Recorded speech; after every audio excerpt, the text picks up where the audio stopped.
amaita bambo kwa Agestofona Mr. Honorable amene atumiza Mr. Kuyere amene wanda amene akwayimirira tayimirirani bwana Kuyere kuti anthu akoneni pamene mwayima. Zikomo kwambiri amenewa ndi amene akutiyimirira kuyimirira Agestofona. Tipereke ulemu kwa Gogochalo amene tinano limodzi tiye Kalumba amene lero lino mwakhala nafe limodzi pamwambo umenewu. Tangu apatseni m'manja mwa chifumu amenewo. Zikomo kwambiri. Komanso ndipereke ulemu wapaderadera kwa anzathu amene achoka ku GFM Dr. komanso Director Mr. Kwatwani. Temirirani anthu angokuonani m'manja mwawo. Zikomo kwambiri. Pa nthawi ino amayi ndi abambo mutilole tiyambe programu yathu, koma tisadayambe programu yonse tipereke ulemu kwa mafumu nonse amene mwabwera pano kuzachitira umboni za zimenezi. Mafumu athu lero lino akhala kumanzere kwanga kumene ndikuwaona mafumu mosichepetsa. Tabwemirirani kuti anthu akuoneni sinditha kutchula yense payekha malingana ndi nthawi, koma ndikupempheni mafumu nonse kuti muyimirire anthu akuoneni.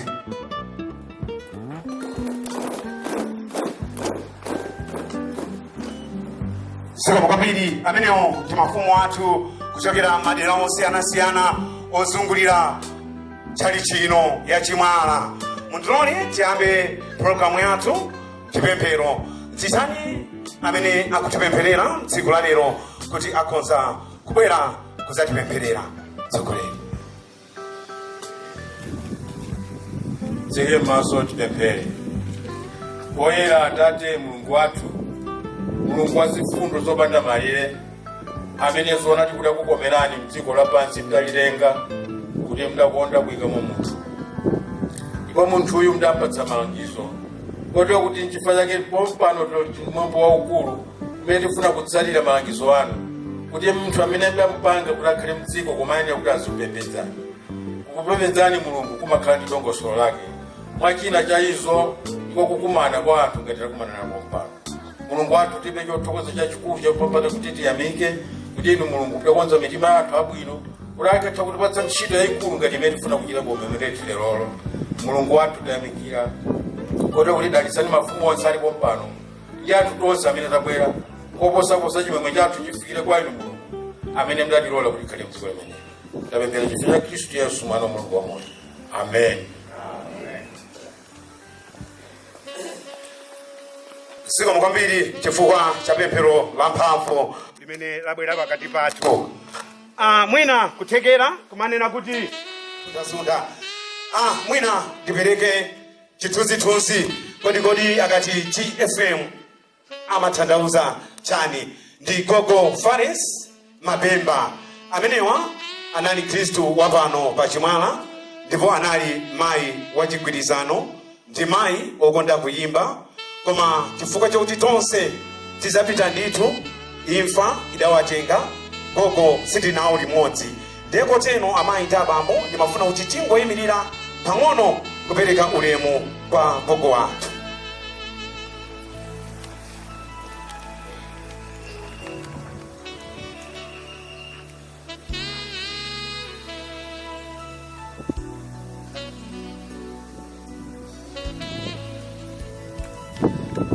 Zikomo kwambiri. Tikhoza kukhala pansi. GFM ndi bungwe lokhazikika palokha, ndi bungwe limene limagwira ntchito za chifundo madera amene timakhala komanso ngakhale machalichi. Mmene tinanena kale kuti mayi Gogo Fares Mabemba anali mayi okonda kuyimba. Tisadamve mawu pano tipemphe anzathu a Praise Team kuti tabwerani mutiyimbire nyimbo imodzi mwachangu mothamangitsana ndi nthawi, kenaka ndizaitananso kwaya ina ngati yabwera pakati pathu kuti mutiyimbirenso kupereka ulemu kwa Gogo wathu.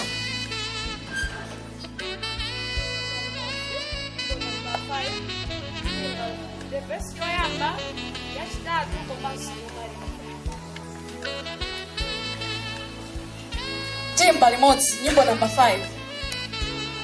Verse yoyamba ndio maliza. Tembelele mwanzi. Ndia haleluya. Ibilani tate watu wakumamba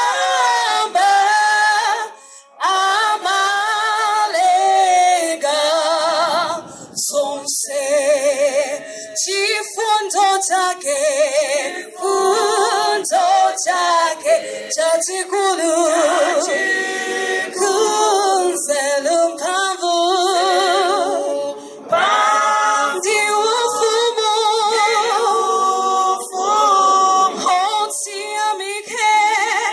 tiamike zonse ndi haleluya.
Chitoyo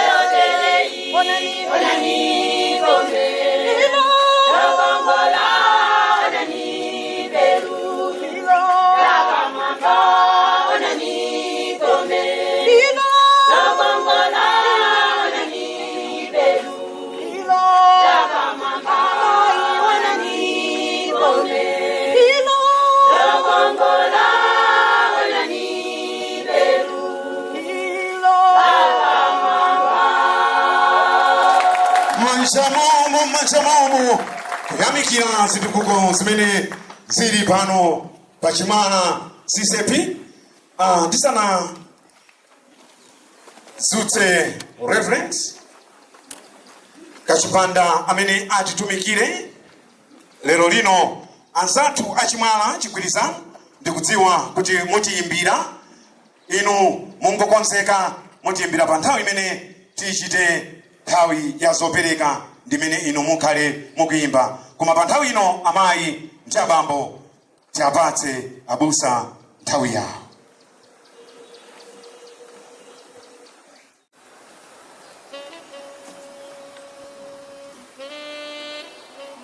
Yamba ndipereke ulemu kwa usa mpingo uno amene ongolera ombonse kuti kozofika pa chimake kuti lero tikoza manyadira za mwambo wa mpingo wapatali botere. Ndipereke ulemu kwa ino amene mwayimira olemekezeka adera lino amenenso ali anduna azamalimidwe amene tikukhulupirira kuti pa nthawi yake atipeza akhala pakati pathu. Manso ndipereka ulemu kwa Ukochalo alumba komanso magrupu onse mafumu onse ndi onse amene mwaperekeza agogo. Mwa ulemu mwapaderadera ndiperekenso ulemu kubanja limene mwachita ntchito ya mtengo wapatali yotere kuja banja kwa gogo Afales mene sizinthu zopheka wina kadangotero kunena kuti iwo adapita na malemu basi wotsala muzo na mene zingakhalire. Koma kunena kuti mukhoza kuchita chinthu cha mtengo wapatali ndikulemekezetsa mwambowu popeza ndi mwambo umene kupita patali tikamuona ngakhala tolankhana amene ali pakati pathu. Pereka ulemu kwa akula mpingo, atumiki, amayi achigwirizano, akhristu, aklasi asande komanso alendo athu amene mwabwera ngakatolankhani. Ife tonse amene tili pompano amene taona kufunikira kwa kuti tikozokhala pa mwambo umenewu. Tiyeni mwachidule nthawi yotere mulungu alankhule nafe kuchokera uthenga wabwino wa Mateyu mutu 22 ndipo ndidzawerenga ndime zake 8 zoyambirirazo. Mateyu mutu 22 ukulopatulika ndilo mwa mulungu zipangano zija zomasulidwa kukaso ndi tsamba 27. Maotsogolera kuti fanizo la ukwati. Ndipo Yesu anayankha nalankhulanso kwa iwo mafanizo nati, ufumu wakumwamba ufanana ndi munthu mfumu amene anakonzera mwana wake phwando la ukwati. Natumiza akapolo wake kukayitana oyitanidwa ukwati umene, ndipo iwo sanafuna kudza. Pomwepo anatumizanso akapolo ena nanena, uzani oyitanidwawo, onani ndakonza phwando langa, ng'ombe zanga ndi zonona ndinazipha ndi zinthu zonse zapsa, idzani ukwati. Koma iwo ananyalanyaza nachoka, wina ku munda wake, wina ku malonda wake. Ndipo otsala anakwira akapolo wake nawachitira chipongwe nawapha. Koma mfumu inakwiya nituma asilikali wake nipulutsa ambanda aja nitentha mudzi wawo. Pomwepo inanena kwa akapolo wake, zaukwati tsopano zapsa, koma oyitanidwawo sanayenera.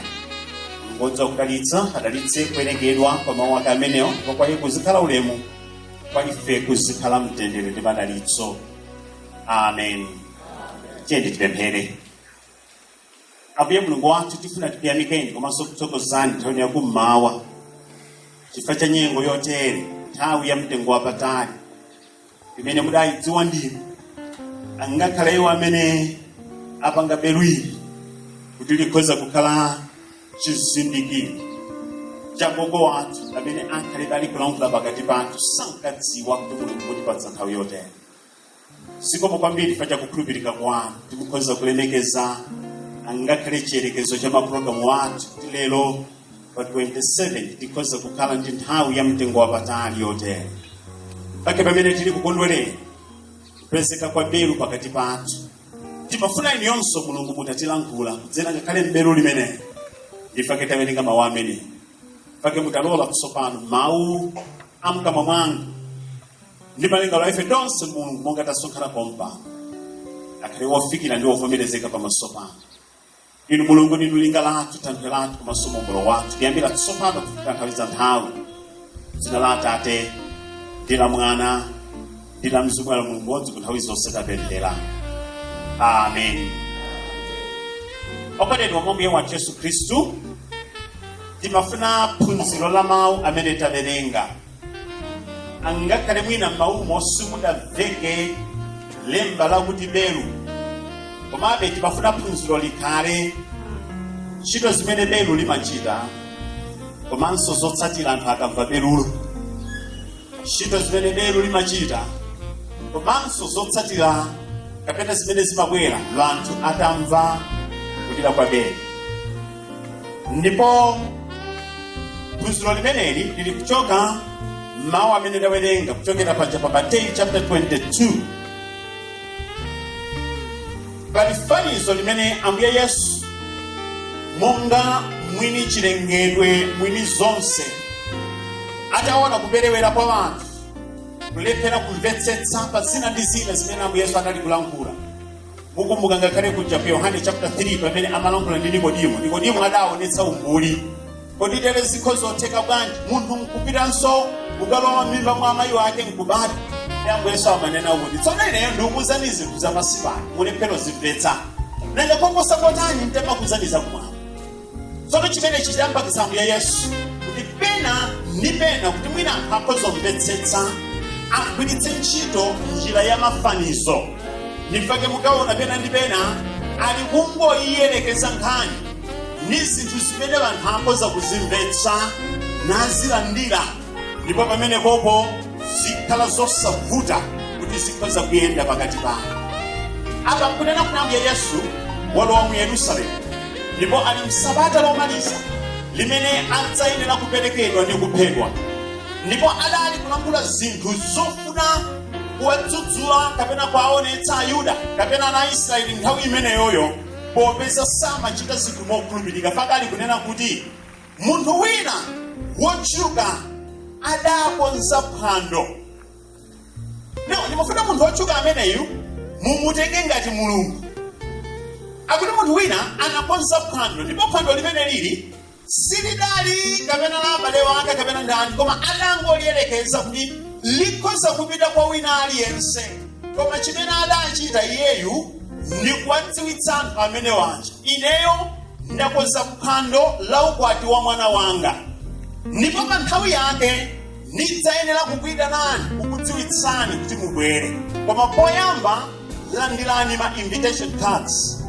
Ndipo zili kuoneka kunena kuti anthu amene wadi adalandira.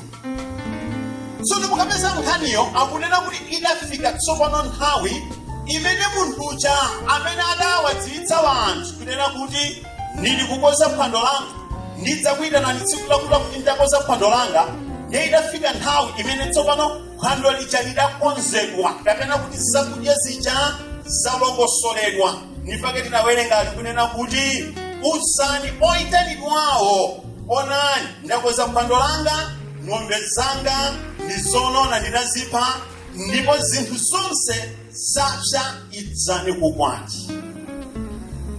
Koma tili kuonanso zotsatira zimene zili kuchitika anthu. Nawo ndimatero kunena kuti mwachidule ntchito zimene beru limachita. Ndimafuna pamene tili kutenga munthu amene anakonza phwando nakhala Mulungu.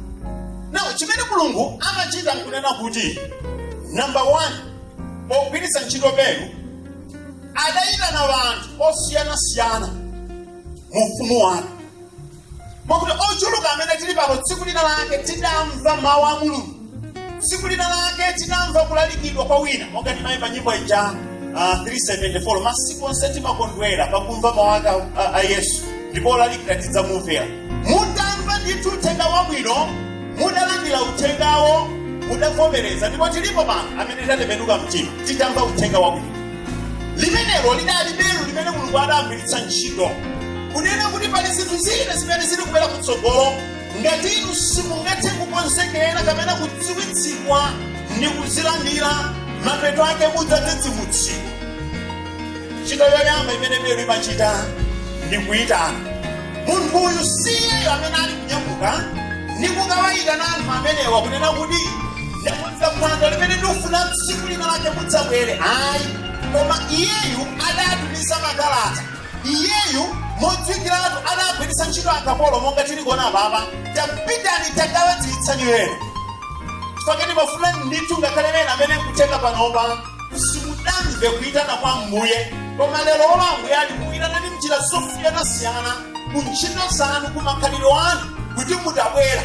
Ndipo wina aliwonse amene akhoza kukutumizirani uthenga umenewo kandalaliki kaya ndi chikhalidwe chimene anthu akhoza kukhala chikupangitsani iniyo kutembenuka mtima, tamvani kuti limenelo ndi belo limene Mulungu ali kugogota mu mtima mwanu kuti mutabwera. Koma chachiwiri chimene Beru limachita ndi kuwakumbutsa wanthu. Akapolo yawa poyambirira kapena pamwamba kuonena kuti anapita ndi kukawadziwitsa wanthu, kapena kuti anapita ndi kukawayitana wanthu. Koma chimene chili kuchitika nchakuti phwando lija tsopano litakonzedwa, Baibulo kunena kuti uyu mfumu anatumizanso akapolo. Pa vesi yake yachitatu kuti natumiza akapolo wake kukayitana oyitanidwawo. Nawo chili kuchitika njani? Beru lili kuliranso kuwakumbutsa kunena kuti tsopano nthawi ija yakuti tikhoza kupita ndi kukalandira chakudya yakwanu. Okondedwa, tale mudziwe Beru lili yako likamalira lizikukumbutsani nthawi ino nthawi yakuti ndipo panafunika mubwere mudzamve mawu a Mulungu. Njira ina Mulungu wakonza chakudya, umomo muli gome limene Mulungu nthawi zonse sabata ndi sabata azikhala ali kutiyalira monga wakhala ali kuchita. Mukamamva kulira kwa Beru, dziwani Mulungu akunena kuti chakudya chapsa. Moti kaya mmagwira ntchito ina iliyonse panafunika musiye zimene muli kuchita. Kaya mnadanganidwa nsina zake panafunika musiye. Beru silione kuti niyo mupanga zinthu zotani. Beru silione kuti niyo mwadanganidwa motani. Monga mmene zidachitikira apa. Fati likuona kuti anthu awena adaleka akonsakala upita ku malonda, ena akonsakala upita ku minda, koma oyita nawo sadasiye kukawayitana. Alikunena kuti adapita abe ndi kumanena chakudya chakonzedwa panafunika musiye. Pakati kaona Beru ilolo tione kukumbutsa kwa Mulungu. Lero mpa sabata pafunika mubwere. Lero mpa chiweru kuli chikonzero, kuli chigwirizano, kuli kaya practice ya makwaya ndi zina zote. Koma chachitatu chimene Beru lili kuchita ndi kudziwitsa. Limakukumbutsani pajata akuyitanani ndi nthawi yake yafika, koma tsopano ndili kukudziwitsani. Tere madera ambiri mmene muli Beru kumakhala Beru lina longonena kuti ayi tayimbani 9 kaloka kapena tayimbani half 8 service tiyamba 9 o'clock. Ndiye kamafika mwina chama 5 minutes tu ndiye mukanaso Beru jelule unakuti tsopano akuvesitire alukalowa kukudziwitsani.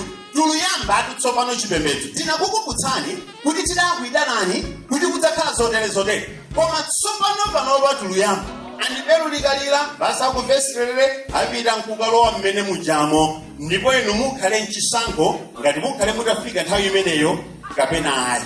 Ndifaki pa vesi ja tina uona vesi yake ya follow kumapita kuti onani ndakoza phwando langa ng'ombe zanga ndizonona ndinazipha ndipo tsopano zapsa. Mukamakachita mwadala inuyo udikira Beru yakakuonena kuti tululowa akafike ndiye kuti mulunyala nyanza zimene Mulungu adafuna muchita. Nawo chikuchitika nchani? Beru laimbidwa kuti likhoza kuwayitana wanthu pali zotere. Beru laimbidwa kuti likhoza kuwakumbutsa wanthu oyitanidwa ajawa kuti tsopano nthawi ija yafika. Beru laimbidwa kuwadziwitsa tili kuyamba kudya. Koma chomvetsa chisoni ndikunena kuti anthu amene wawo angakhala anadziwa kuti odita nawo ali kudita napa izi zimene adatiuza kale. Baibulo likunena kuti choyambira chimene adachita iwowa ndikuti adanyalanyaza anthu yawo amene beru lidawa uzilatu kale nayikidwamu pa sabata pachiweru pamande pachitatu nisikuyitanani ndipo mwina bena tinalibe nthawi yomwe muwochi yomwe sitisamalaso silimba mwina pamkonopo nelabwera beru lizikuzani this is 9 o'clock, this is 7 o'clock. Nekudziwa mwadziwa ndithu koma chomvetsa chisoni chizikhala chomanyalanyaza anga simumadziwa kuti tsikulo mulungu ali kupita nani. Pa vesi ya 5 akuti koma iwo ananyalanyaza nachoka wina kumunda wake. Njira ina kungomva berulo mkatimo ni kumva kukhumudwa.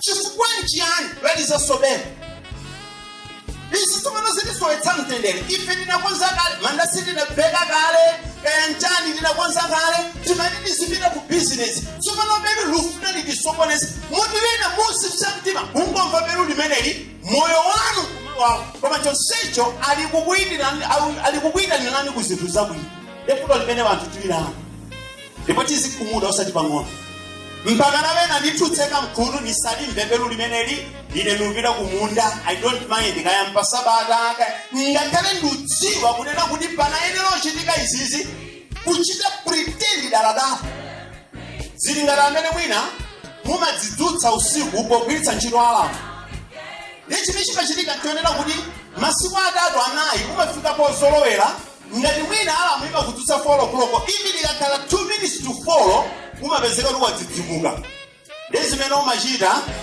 ni kuitseka alamu ija kuti nigoneko pang'ono udatchera wekha alamuyo kumene soja inisokoneza basirene nkuitseka ndi alamu imamva kuti nangasiwa nitseka basikena kokadzidzimuka 5 minutes to 5 nachedwa ku morning devotion.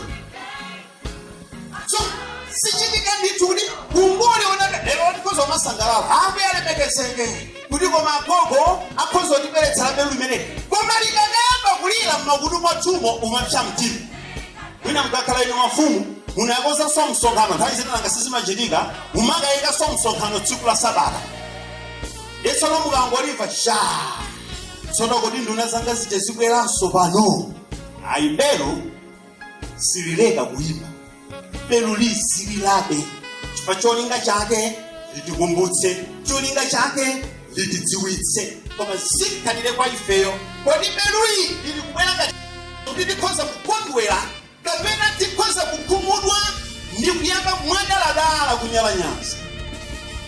Koma chachiwiri kungopatula kunyalanyazako mwina kunyalanyaza kunali kwabwino popeza anangokhumudwa ndikuti koma beru layimbaidwa nthawi yolakwika ine ndinali nzina zimene ndifuna ndikachite ndesindipite. Koma mukapeza kunena kuti china chimene vanthu omva beru ali kuchita ni kufika pa point yonena kuti ali kupsa mtima ni kuchitira chipongwe berulo.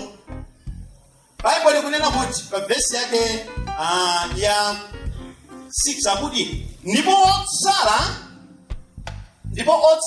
anagwira akapolo wake nawachitira chipongwe. Kodi kulira kwa beru likhale vuto ilo de beru lilia lokongola koma tsiku lidalira chifukwa chonena kuti chakhala chokhumudwitsa niyendafika popsa mtima munthu wena koma kuzikhala utsonya umalitukwana kodi chiberu chakusisepi chikutisokosalaso panja chabwereranji chiberu chife timakhala bwinobwino timagona bwinobwino koma taonani chumalira akuti patana anafika ponena kuti anthu olongodzadula uthenga wabwino okukumbutsani zinthu zalongosoka koma kupezeka kuti iwo amene ali kumva uthengawo afika popsa mtima ndi kukagwira munthu amene amadzadula uthenga ndekuziyenda papa moti wena muziti mkaliona ilolo kumati koma chitsirio ukadakhala kuti pafupi mkadakuchotsa pamene umatisokonezera business yanga pamene ine madini zipita kumalonda nkukapanga zina iwe nkumalira ulukhala chisinjo kwa ine akuti vanthu wosaganiza bwino mpaka nakumakalimbana ndiwo amene anabwera n'uthenga.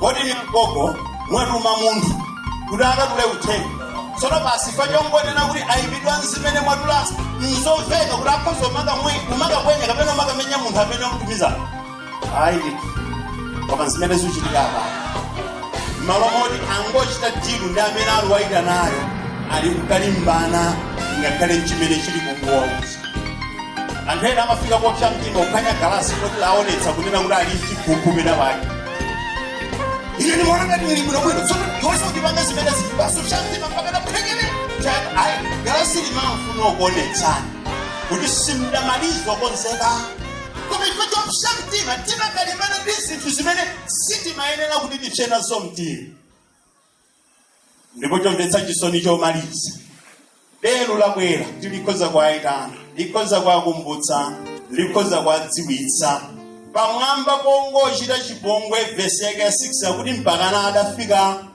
powapha telewena panopa ataka maliona bero aona ndalama siku linake tidzabwera tikaba limene sinufuna soti ziliona ife tiusangalala kunena kuti bero labwera tizikumbutsidwa lelo paja msiku lopemphera tizikumbutsidwa lelo paja paliza kuti zakuti koma alipo mena amene akaliona bero moyo umawa alakalakani tu koma ichinchi kudangobwera chivomerezi mkugwa chidelu chimenechi kufika poka panthu amene anakubweretsera uthenga wabwino zomvetsa chisoni okondedwa mulungu akufuna alankhule nafe kudzera m'belu limeneli pake belu limene likamalira likukumbutseni inuyo mulungu adakuyitanani mulungu alinanu cholinga ndipo nthawi zonse belu likamalira onetsetsani kuti mukhoza kusiya china chilichonse chimene mmachita ndikunena ambuye muli kuyitana ngakhale bizinesi imakoma ngakhale ntchito imagwirika bwino zinthu zimayenda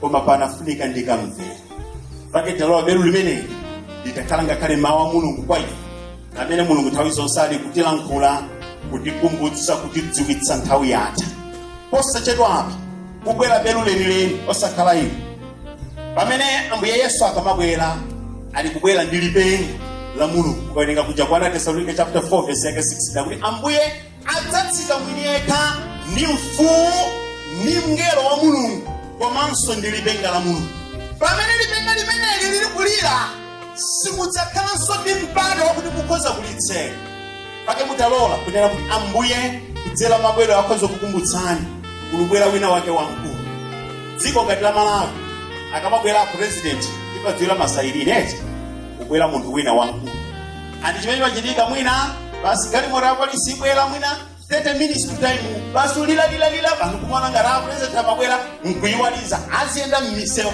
nimukaona panobweranso masairini wena nimadzawo kuti athink panopa wayandikira ngakhala traffic amamba kutseka ndipo kenako mmaona president ati ndekuti masairini aja tsopano ali kupita kunena kuti lero ili lero because okhala ngati abusa ali kulowa kugome abusa ali kubwera kuti akhoza kudzalalikira koma kuli kubwera mbusa wamkulu amene lero limene kukumbutsani abwera ndi lipenga limene silidzatseka mkhutu mwanu padzafunika mumvere pake chikozokhala cha nzeru lero titamvera kuyitana kwa belu limeneli ndipo kuti tidza kwa mbuye ife amene sitamdziwa mbuye yesu titalola belu limeneli tatilankhula mulungu ali ndi phwando limene watikonzera mulungu ali ndi uthenga umene afuna kutigawira ndipo tilandire tichite zonse moyenera amen abusa pemphera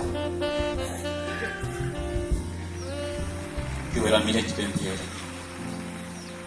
Atate mu dzina la mphamvu la Yesu muyenera kulandira ulemu komanso chiyamiko chachikulu chifukwa cha mphindi imene munatipatsa mulungu kuti tinakhala chete ndipo mnayimika mtumiki wanu ndiwo abusa apachipanda amene alalikira mawu anu koma mwakuya kwenikweni makamaka kuti zindikiritsa ntchito ya belu zotsatira zake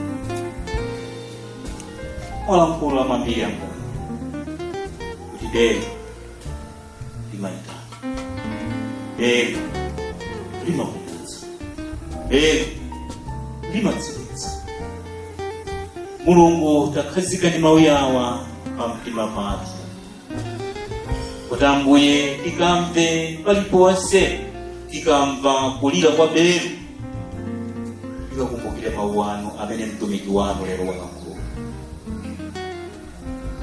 Mutikonzeratu chakudya chanu Ambuye tsiku ndi tsiku kumayitana, koma taonani monga wanena mtumiki wanu timanyalanyaza. Mulungu lero tikhululukireni ndipo mutiyambitse kwatsopano. Ndipo mabadera dalitsani anzathu amene achita ntchito yayikulu yotere. Inu Mulungu wabwino amene mabwezeretso ake mumadziwa nokha. Chifukwa chake Ambuye dalitsani, komanso dalitsani tonsefe amene tamva mawu yawo, pamene tibwerera ngatikumbutseni Ambuye kuti tikakumbukire, pamene tikalira belu timakazindikira kuti inu mwatitana. Tsogolereni mwambo ndi waukulu ndi wautali. Lolani nkhope yanu isatidokere kwa Mzimu Woyera tembenulo muliro monga mwayamba kufikira kumapeto, mu dzina la mphamvu la Yesu Khristu Ambuye wathu. Amen.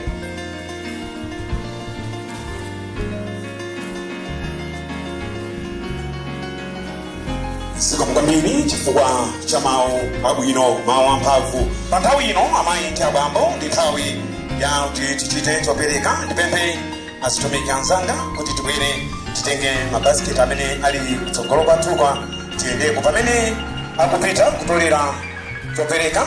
Ndipemphe chimwala chigwirizano kwaya tibwere kutsogolo kuno mutiyimbire nyimbo ino. Bingo wa chimwala ndiwokondwa polandira chani beluiro kanjalo pata Mulungu alitoni alinalisa kanjalo pata Mulungu alitoni alinalisa ipekaonera chani jiefuremu ipekaonera chani jiefuremu ipekaonera chani jiefuremu ipekaonera chani jiefuremu kanjalo pata Mulungu alitoni alidalitsa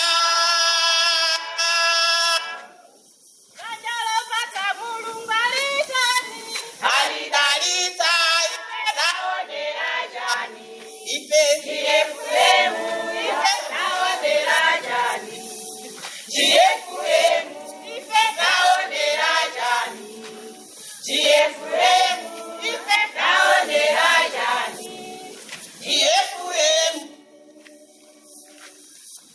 Mulungu akonda opereka kwani mokondwera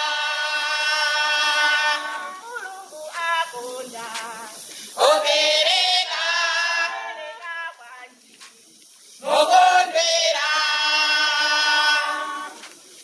kanjalo pata Mulungu alitani alidalitsa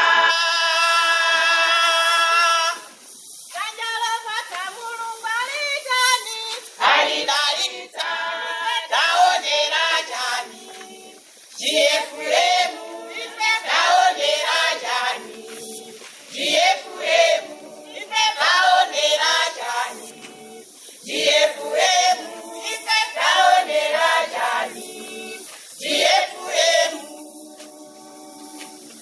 kupereka kwayani kwa Yehova mwana ake mwakakulu kupereka kwayani kwa Yehova mwana ake mwakakulu kanjalo pata Mulungu alitani alidalitsa kanjalo pata Mulungu alitani alidalitsa taonera chani jiefuremu taonera chani jiefuremu taonera chani jiefuremu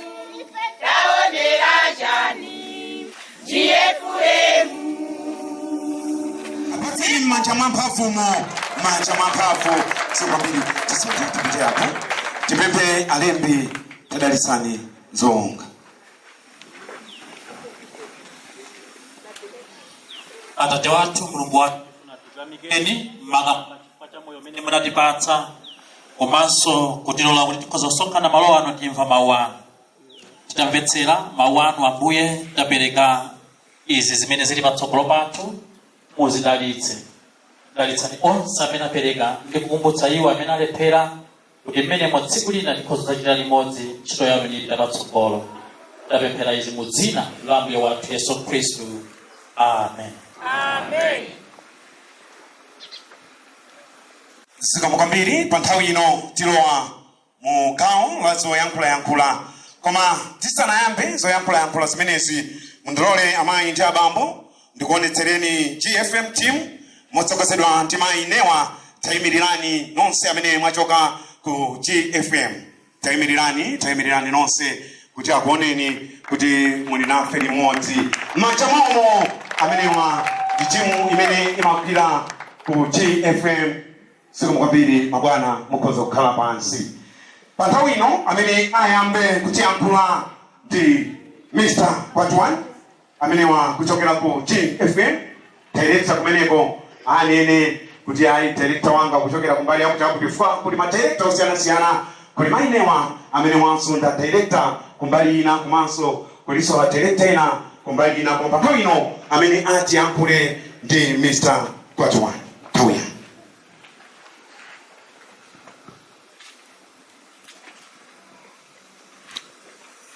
Zikomo kwambiri ndipereke ulemu wapaderadera kwa abusa pa church pano abusa achidzulo titokoze chifukwa chotilolo tikhoza kukhala ndi mwambo ngati umenewu. Ndiperekenso ulemu kwa Reverend Kachipanda amene mwayimiranso sinodi andini macheza ndi abusa achidzulo kunena kuti mawu a Mulungu amandidabwitsa kuti china chilichonse m'Baibulo chimanena kuti Mulungu analankhula ndi umathopeza uthenga wake. Amen. Sinimadziwa kuti vesi imene ayiwerenga abusa mpaka pangatuluka uthenga wa belu mpaka nakukukudza munthu ambonjenjemera naye ngati koma Mulungu amene Mulungu wabwineti. Kumayamikira atu azibusa akamaonetsera kunoti analidi pamaso pa Mulungu. Amen. Abusa tathokoza Ambuye akudalitseni. Mwapaderadera ndiperekenso ulemu kwa gogo chalo te Kalumba tathokoza chifukwa cha kukhala nafe.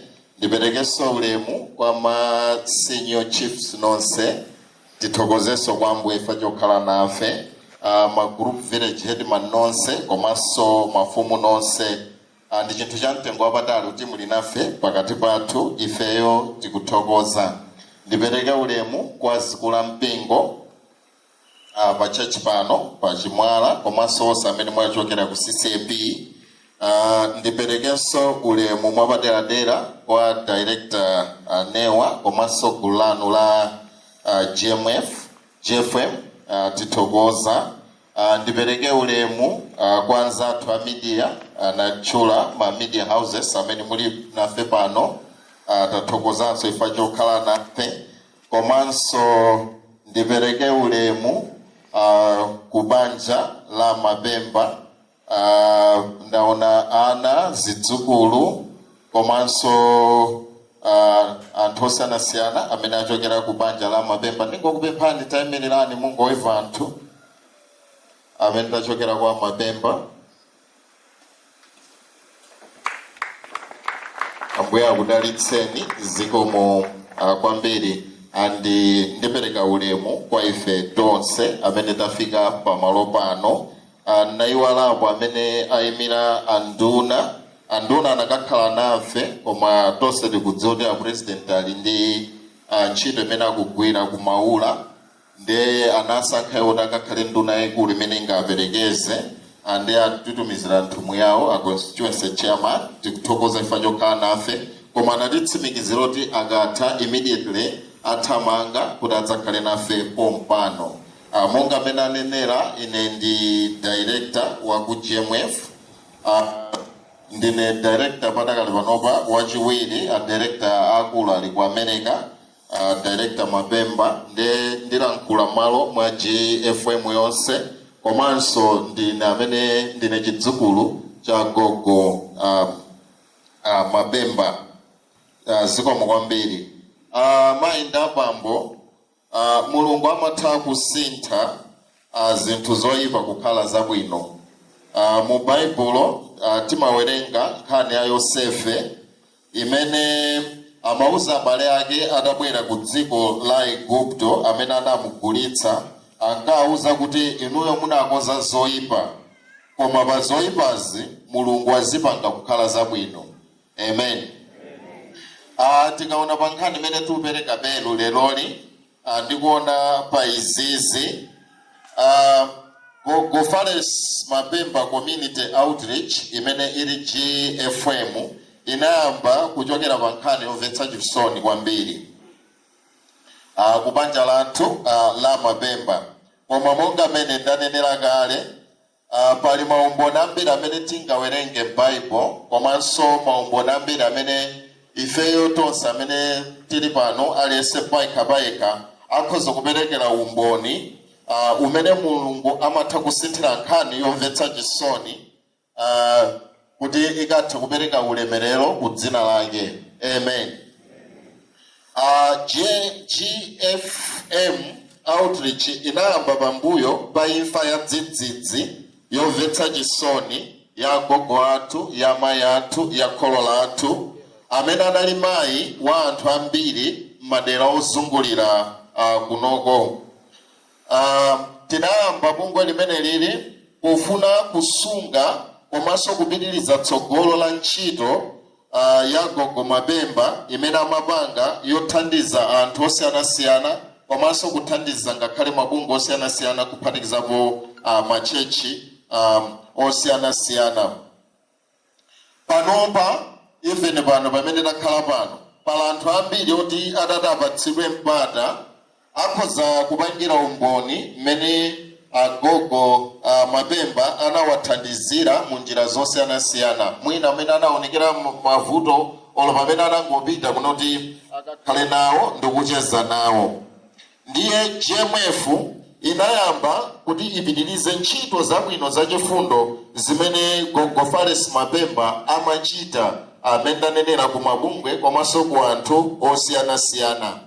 Agogo athu asanamwalire pa imfa imene timanena kuti inali imfa yomvetsa chisoni, anali ndi zinthu ziwiri zimene amazikambakamba zimene amafuna ana awo komanso ngakhale zidzukulu zawo zitachita m'malo mwawo. Ankafunitsitsa ataziona izizi zitachitika nthawi imene ali ndi moyo. Choyamba chimene agogo athu amachikamba, ankafuna ndithu kwambiri ndipo amachikambakamba kuti iwowo amafuna atagula belu, ndipo atagula belu ndikudzamanga kuno kuchimwala ku chechi kumene iwowo amapemphera. Kufuna kwawo amafuna kuti belu likamalira monga zinthu zitatu zimene abusa anatiuza zija kuti limayitana limatani, amafuna kuti ali ku nyumba amafuna adzimva belulo kuti ku chechi nthawi yakwana akunditani akunditana. Amafuna kuti azilimva it's about a mile away from here, ati chinali cholinga chawo agule belu limeneli ayike, ndipo atakula anafuna ifeyo anawo komanso zidzukulu zawo titapanga zimenezozo m'malo mwawo. Chachiwiri chimene agogo Mabemba amafuna, amafunitsitsa kuti amangidwa chipatala cha makono, chipatala cha mphamvu chimene chonena kuti chikhoza mathandiza anthu adera lakuno. Anayesetsa, anayika maziko, anazika izizi mwa ife anawo, kuna amafuna ndithu kuti anthu atakhala ndi chipatala chimenechi chimene akhoza makapeza thandizo labwino limene ngati adwala olali ndi vuto lina lilonse kunoti akhoza kuthandizidwa, limene ifeyo anawo zidzukulu zawo tikuliyang'ana ndikuona kuti tingatani kuti tikhoza kukwaniritsa gawo limene gogo athu gogo Mabemba amafuna kuti lichitike. nawo lero ndili ndi chimwemwe kwambiri komanso omwe amika mulungu wathu kunoti patatha miyezi 5 imene takhala tikumanga tawa iyo berulo litabwera chifukwa berulo linaligula ku South Africa, linachokera ku South Africa. Tinafunitsitsa ndithu kuti zimene agogo amafuna zitachitika, ndipo panatenga miyezi 5 noti tikhoza kumanga tawa komanso ndikukweza beru yathu. Ndili wosangalala kunena kuti GFM lero ikhoza kupereka beru komanso tawa iyi ku Chimwala CCAP. Tikupereka beruli komanso tawa iyi pokumbukira agogo athu Gogo Fares Mapemba komanso ifeyo ngati anawo kuonetsera kunena kuti zimenewo ankachita ifeyo ndife okonzeka kuti tikhoza kuzipitiriza. Ndingonena ichi kunena kuti agogo athu anatiphunzitsa kwambiri, anafuna kuti tizimvetsetse ndithu. Mudziwa ambiri ife pano timadziwa ambiri mwina tikhoza kunena timaona ngati chikhulupiriro ndi number 1, koma ndifuna ndikuwuzeni kuti chikhulupiriro pamaso pa Mulungu si number 1 ayi. Amen. Amen. Yes. Inenso ndine mbusa kuti anandithandiza kuti ndikhale mbusa.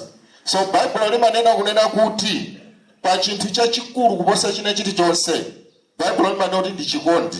Amanena kuti ukhoza kukhala ndi chikhulupiriro iwe nkumachititsa anthu, iwe nkukhala uwona kuti Mulungu sumukayikira, koma anoti ngati ulibe chikhulupiriro anthu okuona akhoza kuyamikira, koma pamaso pa Mulungu ndiwe ndani? Chabe. Amen. Amanena ukhoza kukhala ndi chiyembekezo, koma ngati ulibe chikhulupiriro anthu akhoza kuombera m'manja, koma pamaso pa Mulungu ndi ndani? Chabe.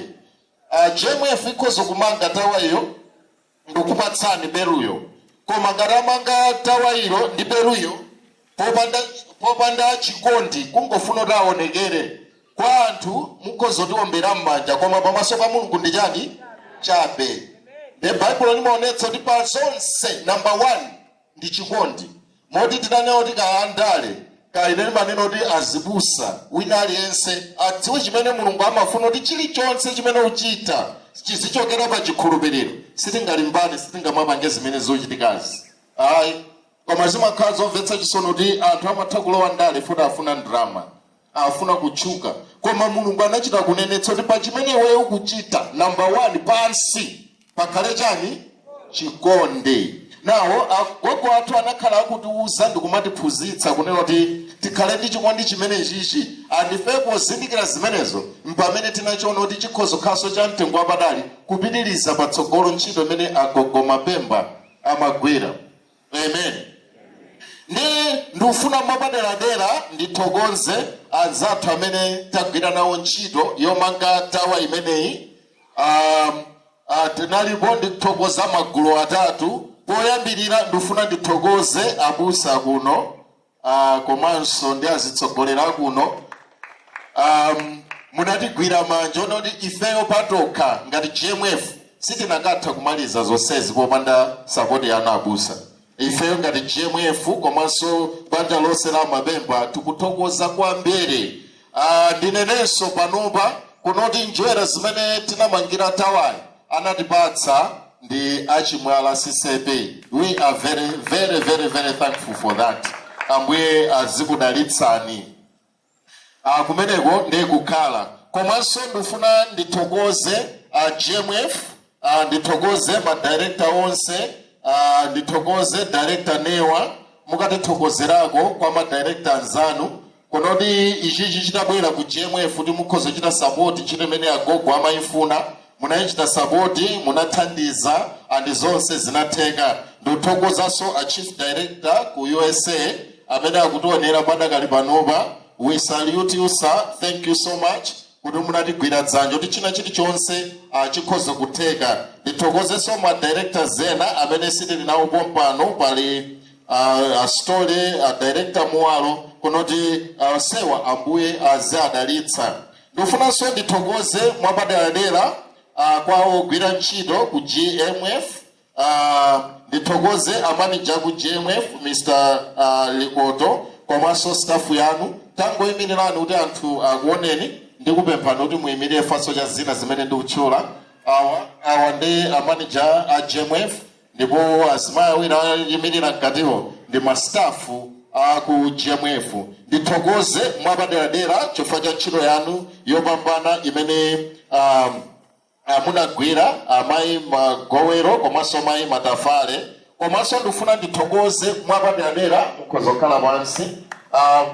Ndithokozenso mwapaderadera a liaison officer athu Mr. Hamba amene anali project director amene muongolera ntchito yonse kuti ikhoza kuyenda bwino. Hamba naimene nani amene anali project director athu zonse ndalama kazichokera ku US kakuti maplani ndamene amatulumikizanso ndi achimwala sisepe. Ifeyo tufuna tithokoze chifukwa cha ntchito yabwino imene mwagwira. Kwathu ndikuthokoza koma tudzoti kudalitsa ambuye akudalitsani kochuluka zikomo kwambiri mukhoza kukhala pansi. Now GMF Community Outreach ndi bungwe lathu.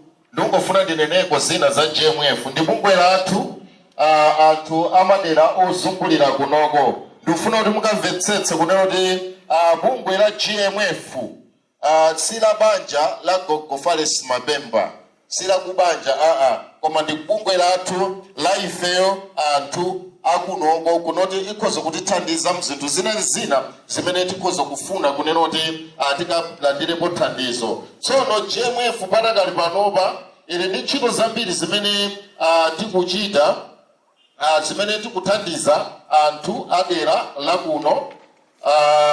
Pakani pano tikuthandiza ana amasiye komanso tikuthandiza azimayi amasiye. Ntchito yathu kwambiri timafuna kuthandizira anthu kuti akhoza kuyima paokha, kuti akhoza kumazipezera okha chakudya komanso ndikumazipezera thandizo. Anthu amene wawa tikuwathandiza mnjira zosiyanasiyana.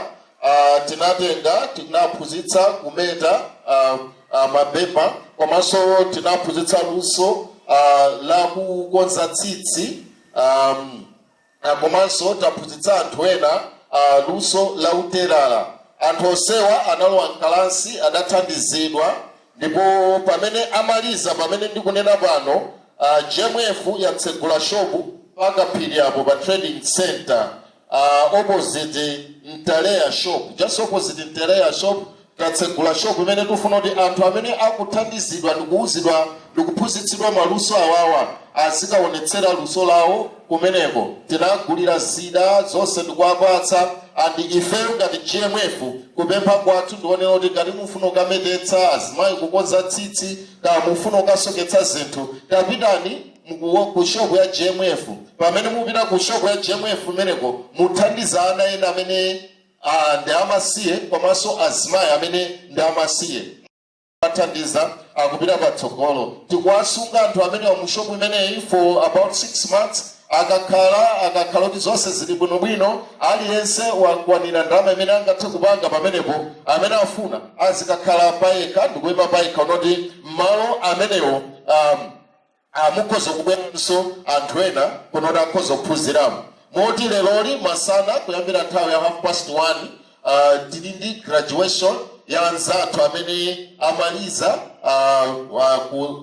kuphunzira kumeta monga amene ndanenera, komanso kusoka ngakhalenso kukonza tsitsi kwa ife azimayi. Tikhala tuchita graduate chauko timakhotera chapa 50-50 kupita kumusuko kumene tufuna kuti tapatse graduate tapatse ma certificate, then anthu amenewo apite akalowe mu shopu kuti akakumeteni mwadongosolo komanso mwaluso. Ndidakamalizira pamene pakoma mundilole nditengeko mwayi uyu kuti ndilengeze kunena kuti kupatula kufikira ana amasiye komanso azimayi amasiye, GMF kuyambira January mapita kutsogoloko yakozanso mapulogalamu kuti tifuna tifikire achinyamata komanso azimayi onse amene tikungokhala. Kutanthauza kuti tikupitirira kuthandiza azimayi komanso achinyamata oti si amasiye. GMF ikudziwa kuti m'manyumba mwathu tili ndi azimayi, tili ndi achinyamata amene akungokhala. Ena analemba mayeso a form 2, form 4, mwina ena analemba mayeso a university akungokhala. Azimayi one kuti nthawi zambiri amapezeka unoti akungokhala. anthu amene wawa GMF yakonza kunena kuti tili ndi maphunziro amene tikhale nawo kuyambira January kumapita kutsogoloko amene tifuna kuti akaphunzire mayendetsedwe a business kapena kuti business management. Moti ngati pali achinyamata mukhoza kuwauza m'mamidzi wakunoti akhoza kufika ku GMF ndinayimitsira dala mastaff aku GMF kuti mukhoza kuwaona kuti mukhoza kuwafunsa mafunso komanso kulembetsa ngati muli ndi ana amasiye azimayi amasiye amene avutika m'mamidzi mwathu komanso achinyamata ndi azimayi amene ali m'mamidzi ono kuti akhoza kubwera ndikudzalembera nawo nkulembetsa mayina awo kunoti akhoza kukhala nawo pa maklasi amene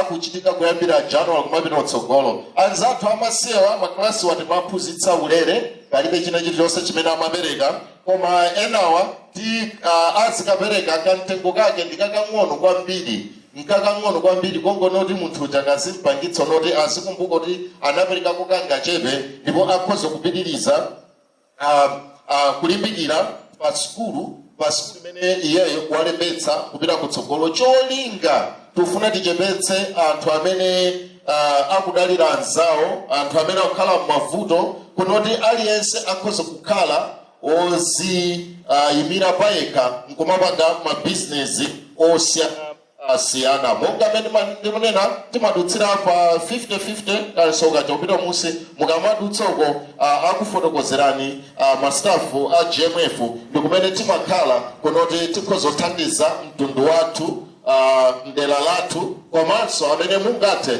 mukhoza kuti joina kuti tikhoza kukhala limodzi. Ifeyo chifukwa cha chikondi chimene agogo athu adatisiyira tidachiona kuti mchinthu cha mtengo wapatali kuti ngati ine ndi mabanja athu tikudya tisamakhalenso ndi munthu otizungulira amene akusowa chakudya pamene ife mwina nthawi zina chakudya chimatsala timataya mwina upatsa galo lopangira njira ina. Ndiye ifeyo ngati GMF komanso ngati banja la Mapemba ndife okonzeka ndithu noti tikhoza kuthandiza ndi mawu amenewa. Amayi ndi abambo ambuye akudalitseni zikomo kwambiri pamene mulembetsa mayina anu amene muli ndi anthu amene akhoza kufunika program imene kuti athandizidwe komanso amene mukhoza kubwera kudzapereka support ku GMF kuti tikhoza kuthandiza wina pa anthu amene akukhala kudera lanu. Ambuye akudalitseni zikomo kwambiri. Kuti aiberu talirandira koma mulungu ngwa chifundo inu kupangisa kuti nkhope yanu ndi aine izioneka ku America sichibwana eti kuti kupanova kuti akutionera ku America. Tipanthawi ino tikupitirira zoyankhula zathu tipemphe abusa ampingo uno abusa achidzulo kuti mutiyankhule malingana ndi mmene tamvera kuti anzathuwa alinso ndi graduation halfway. Ndipempha tonse amene tikubwera kuzayankhula kuti mwina tiyankhula mosunga nthawi. Zikomo kwambiri abusa nthawi yanu.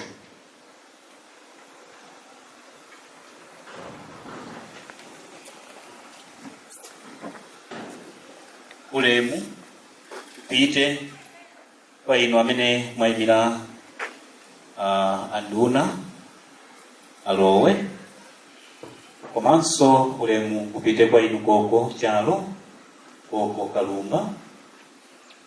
Ulemu upite kwa inu senior group magrupu komanso mafumu amene mwatichitira ulemu waukulu komanso ulemu wina upite kwa inu DGS Deputy General Secretary abusa Kachipanda chifukwa mwatichitira ulemu waukulu.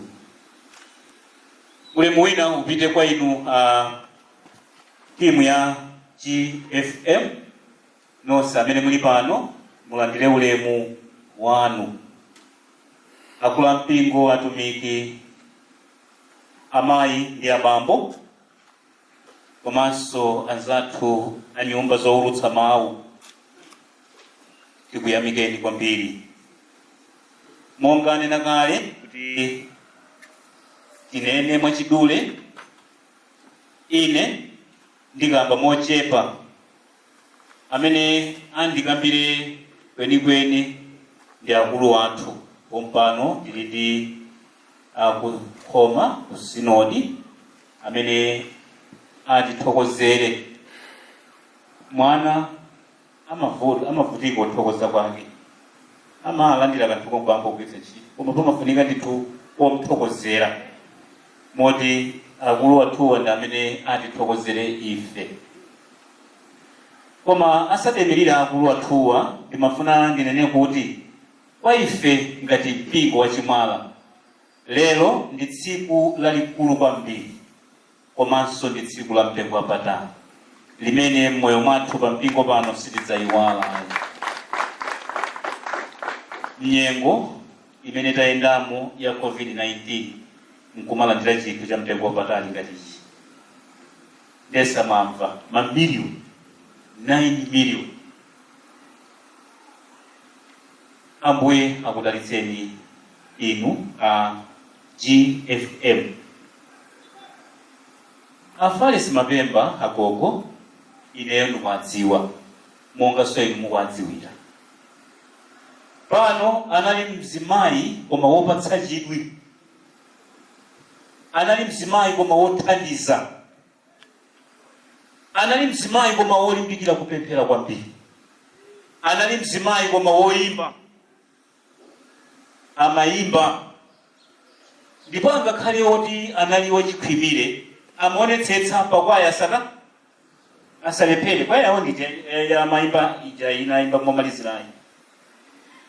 Anali mayi koma wopatsa chidwi, komanso mayi woti mukapita kukhomoko anali mayi wocheza kwambiri, amakamba nkhani zachilimbikitso moti sitidzayiwala zimene mayi wathu koko athu amatichitira. Ndipo inu a GFM tamvani kuti ife ngati Chimwala koma tikuthokoza kwambiri, tikuthokoza kwambiri moti konse kofikira mawu afikire ndithu mukatithokozere inu akwati wanu. Beru monga mwanena kale komanso mtumiki wathu amene analalikira pano limayitanadi wathu. Beru limatikumbutsa, beru limatidziwitsa. Ndipo beru ili sikuti lithandiza mpingo okha uno ayi, koma community yonse ino yonse. Moti tizikamva beru tizidziwa kuti kuchalichi uko kaya nthawi iyo moti mwatichitira chinthu cha mtengo wapatali. Ambuye akuzilize malire a utumiki wa GFM. Ndipo tikukhulupirira kuti munthu akapereka kwa Mulungu samusiya chimodzimodzi. Moti ndi chikhulupiriro chachikulu kuti bungwe ili koma Mulungu ali nalo ndithu. Ndipo ana kumene muliko koma tadziwani kuti ife ku Chimwala mwatipatsa chimwemwe chachikulu. Ena anawena wakadakhala kuti agogo amalankhula atisiya zidakathera pati azidakathera pomwepo. Koma ana amene sondiwopa Mulungu anakhala pansi ayayaya zimene mayi wathu amalankhula komanso chikhale chikumbukiro tichite mwachita chinthu cha mtengo wapatali pa mpingo. Komanso ndimangofuna ndinene anzathu mwachokera ku sinodi amayi Mapemba sikuti angothandiza lero, adayamba kudali mtima wawo wothandiza.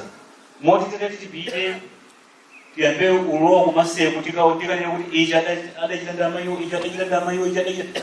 Pali katundu amene adachita amayiwo adatisira pano pa mpingo pano linali thandizo. Ndipo ine ndine mboni amakhala kakhala abusa kubera tu munthu kumeneko ine munthu amene adzatani.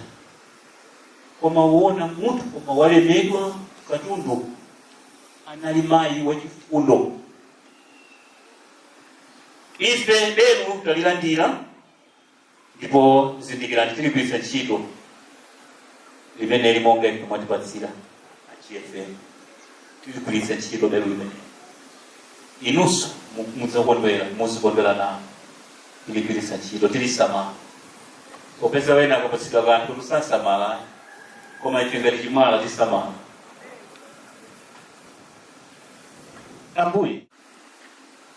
Ambuye akuze malire autumiki wanu. Nthawi ino ndiwatsutse akuofesi kuti atithokozere gogo wathu Zikomo.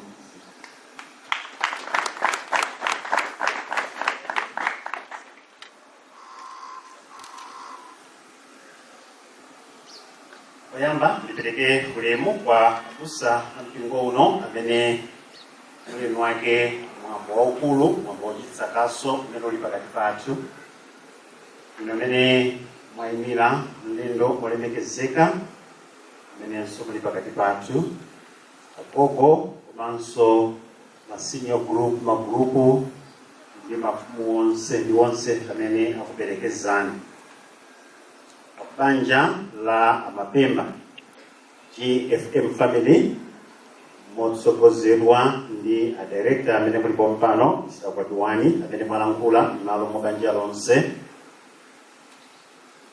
atsogoleri onse ampingo uno, zigwirizano zonse cha mayi, abambo, achinyamata, akhristu, aklasi, asande, inu nonse amene mwayimira nyumba zosiyanasiyana zowulutsa mawu, alendo tonse amene tafikapo mpano mwina monse kutchulidwa mayina, amayi ndi abambo, anyamata ndi atsikana. Gawo lalikulu abusa achita kale, alankhula kale mwaukadaulo mwakuti popeza ndidzutsa ndangotero kuti nanga ndichite bwanji. Koma poyamba tifuna kuyamika Ambuye chifukwa cha tsiku la lero limene Mulungu wavomereza. Tili mNovembala mmene ndi nyengo ya mvula, zikadatheka mwina kukhala mvumbi wa mvula, ndipo mwambo wathu osakhala wabwino popeza ndi mwambo umene tiyenera kuchitira panja potengeranso ngakhale lero limene lili panja, koma kuti Mulungu akhoza kutipatsa bata kutiyendetsa kuno ndi kufikitsa kuno, Mulungu ayenera kulemekezeka. Chachiwiri ndifuna mongodutsamo kubwereza kuthokoza banja la Mapemba pa zifukwa zingapo. Chifukwa choyamba ndi kuti inu mwakumbukira ntchito zachifundo zimene agogo wanu, zimene amayi wanu ankachita, ntchito zimene monga mwakulankhula kwa abusa zafikira angakhalatu eka Mulungu. Abusa ali kukamba mmene agogo anali kuthandizira ngakhale kumanse, komanso mautumiki amene anali kuchita, kuyimba kwaya, kuchigwirizano ndi zina zotere. Pake tifuna tithokoze kuti inu simudafune kungoyiwala mbiri yawo, koma kuti inu yonso muli kutenga chitsanzo chomwecho chakuchita chifundo, ndipo mzambiri zimene mwalankhula zaonetsani kunena kuti agogo adali ndi masomphenya autumiki wa chifundo, ndipo inu tsopano muli kukwaniritsa. Ambuye akudalitseni chifukwa cha kudzichepetsa kwanu. Muli zosowa zambiri mabanja kwanu, koma kuti inu muona kuti tikathandizire ena kuti pamene ifeyo tili kudya, tili kuvala, wenanso akhoza kuthandizika. Ambuye alemekezeke. Magawo achiwiri ndi kunena kuti mwakwaniritsa ngakhale cholakalaka chawo. Iwo ankakamba za belu, ndipo kudali kulakalaka kwawo kuti akakhala ku nyumba azimva belu namamva kulankhula kwa Mulungu. Kuti inu mwakwaniritsa mukhoza kupereka belu limene ndilodula. Ndipo ine ndakhala ndikuchita follow nkhani zokhudzana ndi belu limeneli, popeza ngakhale ma architecture drawings atabwera, chair achitukuko adanditumizira mwakuti nanena mukhoza kuthandizapo motani. Ine ndasowa chothandiza pakena kalikonse kadali katajambulidwa bwino, madetails zonse adali abwino, moti chimene angochita approve kuti go ahead. So tifuna tithokoze ndi ntchito yayikulu imene yachitika, ndi ndalama zambiri zimene zalowa pamenepa, over 9 million masiku ano. It's not a joke. Tifuna tithokoze kwambiri mukatatha kuchita zofuna zanu. Tere chimene mwachita mwayika chizindikiro chosayiwalika chimene ngakhale ife tikamachoka mwaimfa koma chikhalabe chili pamenepa. Zamangidwa mwaluso komanso molimba. Mwina ife tikhoza kukuona njewazi, koma mkatimo muli makola mmene mwalowa zitsulo concrete ndi zambiri zimene zachitika. Komanso ngakhale value ya belulo ndi yodula kwambiri belu limene. Tifuna tithokoze chifukwa cha chimene mwachita, ndipo amene ndikuthokoza inu ndithokozenso ngakhala achirwa amenenso mwagwira ntchito ndiwo amene munali kulumikizana nawo pa ntchito imeneyi. Ambuye akudalitseni. Kachitatu ndikuthokoza chifukwa cha ntchito zimene muli kuchita tsopano zopitirira. Mwalankhula zambiri zokhudzana ndi mapulogalamu amene muli kuchita othandizira ngakhale kwa iwo amene ali osowa kuti mukhoza kumaphunzitsa mmene akhoza kumachita za saluni komanso ngakhale za mababa shop ndi zina zimene muli kuchita. Muli kupereka nthawi yanu, luso lanu komanso chuma chanu. Ambuye akudalitseni, ndipo ifeyo tili kufunira utumiki umenewo wa GFM zabwino zonse kuti ukhoza kupita patsogolo kuti anthu okhala kudera kuno akhoza kupindula. Kachitatu ndifuna ndithokoza abusa ndi mpingo chifukwa cha kugwiritsa ntchito moyenera ndalama zimene zinaperekedwa pamenepo. Zimafika pena ndithu basi dovuyuyuyu pezeka kuti mwina project ya ndalama zambirimbiri omwe ukamayiona olo 500,000 m'masomo osamveka. Koma kuti inu munayesetsa muli ndi zambiri zofunikira panopa, muli ma project ambiri, koma munanena kuti ndalama izi zili designated, tiyeni tigwiritseni ntchito monga kufunikira. Tifuna tithokoze ndi chitsanzo chabwino cha mipingo imene ngati sino timafuna titakhala nayo, amene atalandira mathandizo akhoza kugwiritsa bwino ntchito. Ndipo simutangonena kuti ndalamazo mupangire koma inu ngakhale kupereka njerwa komanso mathandizo osiyanasiyana amene bungwe lija la development motsogozera na chitayimira nachiro ndi komiti anu titungati muli pafupi. Samala lankhula ngati anthu ali kumwamba tayimirira. Tikaombeleni mani akugwira ntchito yayikulu lena alugwira ntchito twaluphika sima kuseriko. Tifuna tithokoze kwambiri chifukwa chakutichetesa kwanu ndi kulola nimabwera panopa mwina 10 o'clock mwina 11 o'clock koma ntchito mudzapeza kulolera kusiya ntchito zawo ndi zina zonse. Ambuye akudalitseni, khalani pansi. Zikomo kwambiri mpingo, koma zonsezi tikudziwa zachitika pansi pa utsogoleri wa abusa achidzulo amene munali mpangiri wamkulu amayi kumeneko. Tifuna tithokoze. Ambuye akudalitseni chifukwa chimene mwachita. Kachinayi ndithokoze agogo amene muli pakati pathu, popeza inu nthawi zonse timadziwa kuti mpingo kuti ukhalepo ndinu amene mudalandira mpingo. Tifuna tithokoze agogo komanso mafumu kuti muli kukhala nawo bwino mpingo konkuno. Ndinu amene mudatipatsa malo amene tidamangapo chalichi, ndipo ndinu amene muli kuteteza ngakhale malo amenewa kuti anthu oyipa asatilande, popeza mpingo ukakhala mdera umabweretsa bata komanso mtendere. Pakati kuthokozeniso kuti inu munabwera muli pakati pathu, mwatichita ulemu kwambiri. Mwambo wathu walemerera popeza inuyo muli pompano. Tele tikufunaniza bwino zonse pakena kalikonse kamene kali kuchitika kuti Ambuye apitebe kukudalitsani. Ndipo pomaliza ndifuna ndithokoze tonse amene tafika pompano. Mwambo wamakhala mwambo ifuna kuti anthu mwabwera. Tikalachita zonsezo koma tsopano yafika nthawi monga tinaona Mulungu wakonza chakudya koma anthu osabwera ndi kuti sizikanakhala bwino. Koma kuti inuyo munabwera, ndipo ndikudziwa alipo amene amatiyitana kuti tikozofika konkuno ndi kuchita organize mwambo wotere wa mtengo wapatali. Tifuna tikuthokozeni. Inu atola nkhani mwalemekezetsa kwambiri mwambo uno. Pano tikhoza kuoneka wochepa koma amene akationere ndi kutimvera akakhala mbiri. So tifuna tithokoze chifukwa tsopano kukhazikitsidwa kwa belo limeneli ndi kuyamba kugwiritsa ntchito kwa belo limeneli kufikira ngakhale m'makutu anthu onse kumalawi kuno, popeza ino mukakazika poyera ndi kuti zikadziwika. Tifuna tikuthokozeni. Tere nonse amene mwabwera pano ngakhale nkutheka simudatenge gawo kalakulankhula kayankhutani, koma chokhacho kuti mnabwera mwachita bwino. Famwena mukadalankhula mukadalakwitsa. So zikomo kwambiri kuti mutakhala pamenepo mnasunga bata koma zinthu zayenda bwino. Pempho mwachidule ndinongonena kuti tiyeni belo ili tilimvere likamatitana. Tilimvere ndithu tisatseke m'makutu lili ncholinga chimene lotitanira. Ndipo chachiwiri nkunena kuti tiligwiritsire ntchito bwino. Ndudziwa alipo ana oti basa alusewera mpira kuseriko basi mpakana umakwezana paphewa ataziyimba. Sibelu loti muzingoseweretsa wamba ayi.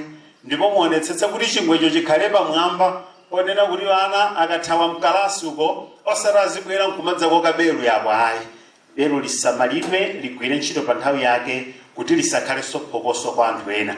Ambuye akudalitseni tikufunaniza bwino zonse pamene tidzakhala tili kubwerera. Tathokoza chifukwa cha ulemu kumene sinodi yalandira kuti pamene mwana wathu chimwala akhoza kulandira mphatso ya mtengo wapatali yotere tikhala ndi mwambo wotere ndi kuti ngakhale sinodi ya CCP Nkhoma koma yalemekezeka. Ifake ndikachita ripoti ndikabwerera kwa moderator chifukwa cha mwambo waukulu wotere umene wachitika. Ambuye akudalitseni zikomo kwambiri.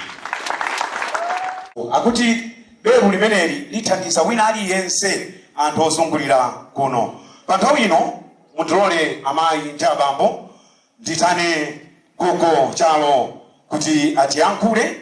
Akatha kutiyankhula atidziwitsiranso amene akuyimirira a guest of honor Mr. Kuyere manja mwa Gogo Chalo.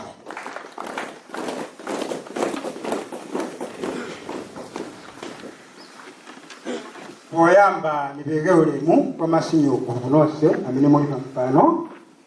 Maso nipeke ulemu kwa mafumu amene muli pampano komanso magulupu.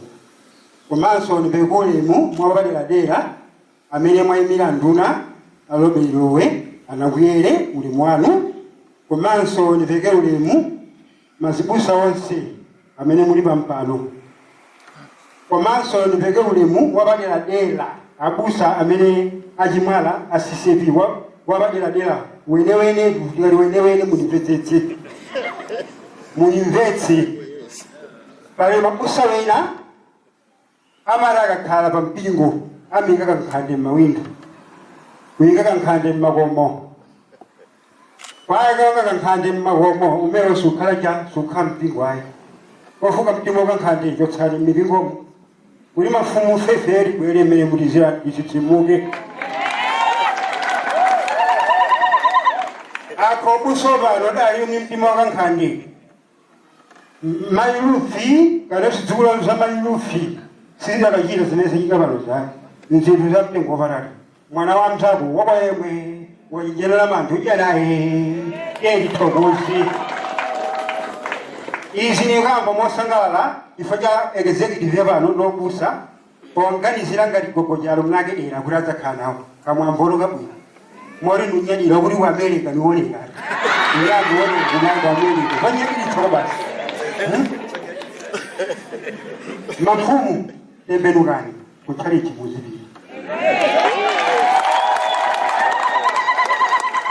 kali monetsese m'baibulo mulipesa ndale muli mafumu ufumu ni m'baibulo padali mfumu Solomoni pamalayi ukapechimene ufuna chali choli nkupatse yakuti ayine choli nkumpatsa chuma ayi chuma yayi kana nyanga yayi kana ng'ombe yayi koma dali nzeru usonyeza kuti anthu apanopa oli nzeru zoyendetsera chani zoyendetsera mpingo wa kankhande olibe ndeni kwepha mipingo yonse kuti mpingo kankhande mkachotsa mkona kuti belu mulandira ngati lapa chimwalali mma amene wa Mulungu akudetseni zikomo kwambiri.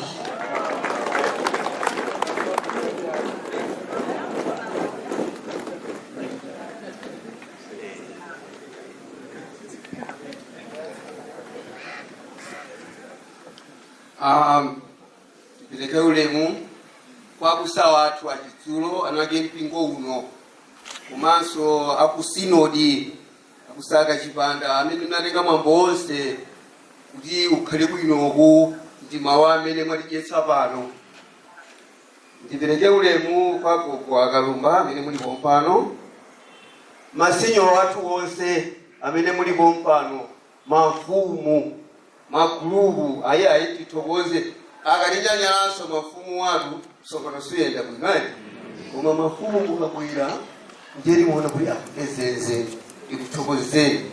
Ineyo lunda imwa pano mwa olemekezeka nduna alowe tikwadandaula kwambiri popeza kuti pologalamu yonse idakonzedwa kuno kwina akanena kubwera panopo koma mwadzidzidzi kupezeka kuti apresident akuti yayi koma mama watiyeni tipite kukula Faris Mapemba ndamene akhale kutsogolo kulemekeza nyimbo zawo kumbuyo kwa asimayi amenewo kukhala mafumu onse mukakhala mphepete mmene muli red carpet imo kenaka abusa ndi anzathu aku sinodi tidutsa pamenepa limodzi ndi anzathu kuchokera ku GFM pamene tikunyamuka ndipemphe taba tipatsani nyimbo kuti tinyamukepo malo ano.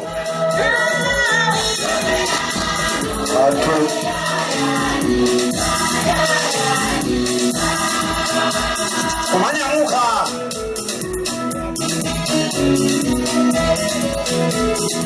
mambo tumeneo mambo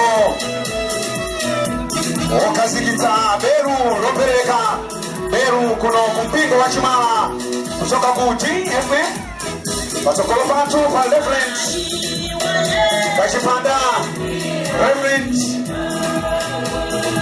Chitumo komanso Mr. Akuyere yimirira olumabo lwawe.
Pasipansi machomo ino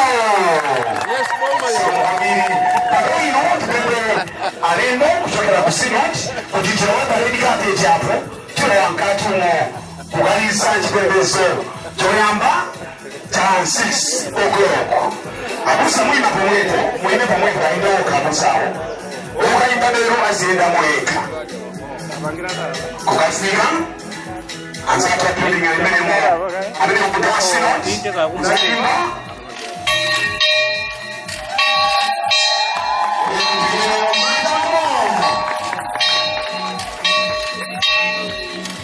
Isemaili kupita kwenda Hangover kupita Peru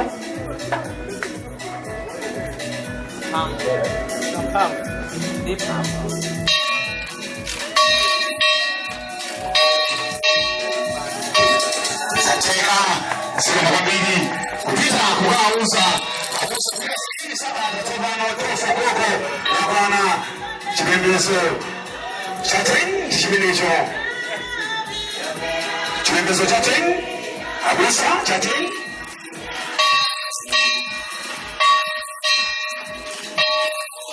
machomo sikubiri tukinawo tukisisubima mbali nayo koko chalo kutegula pamono familia halimbi akonzeka tano kufuna kuyenga simene isole kutoka pamenepo kumaso kuzatseka ndipo pamanja mulimo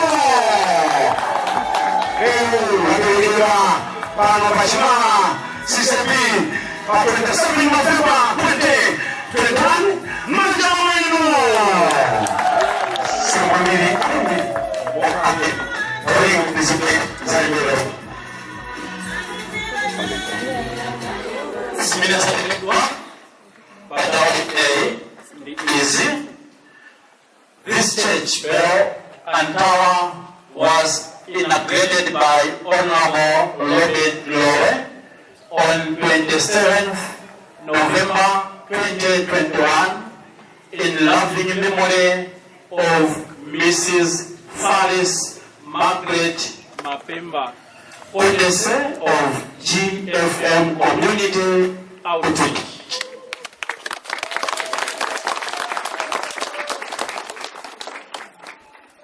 Chini Chempere mulungu wokhulupirika, mulungu wabwino, tifuna tikuthokozeni chifukwa cha ntchito yayikulu imene mwatichitira, komanso chifukwa cha mtima wachikondi umene ulipo panawo agogo Fares Mapemba komanso ndi bungwe lonse.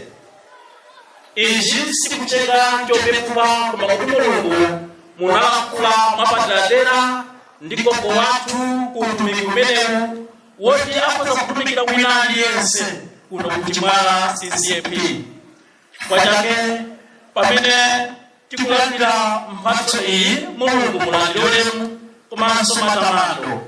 Dalitsani banja lonse la gogo Fares Mapemba, ana adzukulu wonse wogwira ntchito mu bungwe limeneli la GFM, komanso mudalitse mpingo wa Chimwala CCAP ndi koma sinodi ndi utsogoleri wake pamodzi ndi atsogoleri onse komanso akhristu onse. Tikupemphera izi ndi mtima wachiyamiko mu dzina la mphamvu la Khristu Yesu. Amen. Amen. Panthawi ino tikhala ndi mafoto imene ijambulidwe pamenepo. Oyamba Bilima akhala mene mwayimira kutsogoloko gogo chawo limodzi ndi abusa komanso Mr. Kwatwani tima pamenepo kuti tijambulize chithunzi chathu mafoto.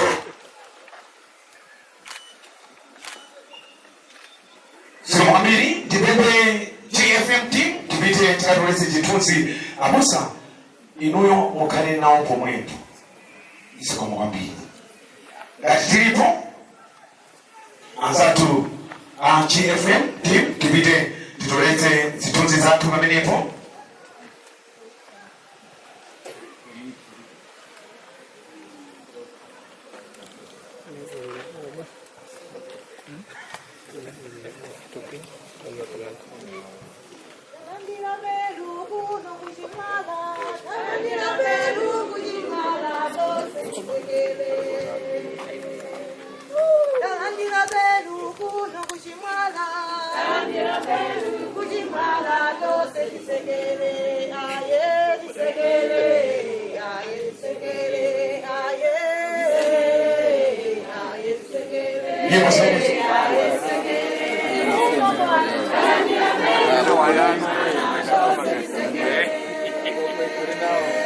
As Muhammad Synod, we are very, very happy and grateful because of this important day, which is really marking the beginning of a new era, in the sense that our church has not had the bell like this one, but now we have it. So we are very, very thankful, firstly, the Lord for the provision of this, but also even to the family of the Mapemba who have generously given us this bell.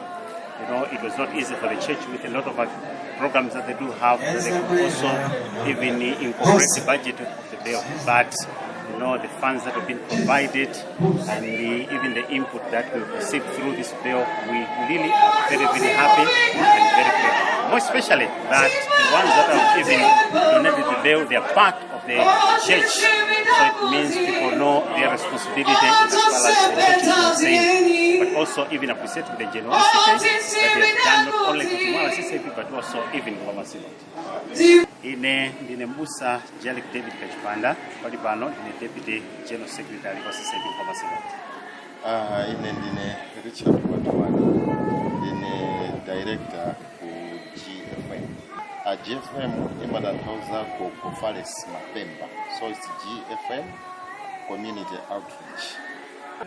We are going to remember Gogo Fares Mapemba with this bell. Whenever the bell is ringing and inviting different people around this area, and when we come and see Chimwala Church are growing, and especially if we see that people are keeping time, people are being reminded of the time to worship the Lord, we'll always be happy and remember our Gogo. And again, I'm told by the church that they will be ringing the bell different times, sometimes like 4 a.m. It will also be an addition maybe to the people around here that they can be reminded that now it's time to wake up and to start their daily work. So as people will be doing that and as people will be coming to church, the Mapemba family will be very happy and will always remember Gogo Fares Mapemba. We have spent 2 9.2 million. It's 9.2 million. The bell as well as the tower. My name is Sandras Chizulo, church minister of Chimarasi Sepi. This bell is very, very important because it will help us to keep time to worship the Lord. So we are very, very privileged to receive this bell today. Before this bell, we had many challenges, like people coming late to the church. So this bell will help people to come in time. We remember Paris Matemba in many ways, because that lady was a woman full of good works, charitable deeds. We will remember her.